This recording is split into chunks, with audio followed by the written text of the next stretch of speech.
দাড়ি রাখলে বালা বউ পাইতা না। না আমরা বইয়ে বইয়ে সিরে না সবাই, আপনি না খেল বালা বউ পাইছেন। আমরা হুজুররা বসে বসে আপনি কি বনে না খাই উদা? কি বলেন আপনি এগুলো? এই সমস্ত বাজে কথার কোনো অর্থ আছে কি বলেন না কেন?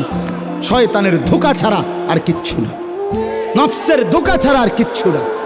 কেন ছেড়ে দিবেন আল্লাহর নবীর সুন্নত? হাসরের ময়দানে কেমনে দাঁড়াইবেন বাপ? নবীজি সাল্লাল্লাহু আলাইহি সাল্লাম জিজ্ঞেস করবে, উম্মত 23টা বছরে আমি তোর কাছে ইসলাম বুঝাবার জন্য পিঠটা ঝাঁঝরা করে ফেলেছি তায়েফের পাথরের আঘাতে, আমি পেটে 2টা পাথর বাঁধছি ক্ষুধার কষ্টে, আমি দান দান শহীদ করেছি উহুদের ময়দানে, আমার এত কষ্ট, এত রক্ত, আমার এত চোখের পানি, আমার দিবারাত্রির এত কান্না, বিনিময়ে তুমি এটা কি নিয়ে আসলে? তখন কি বলবেন?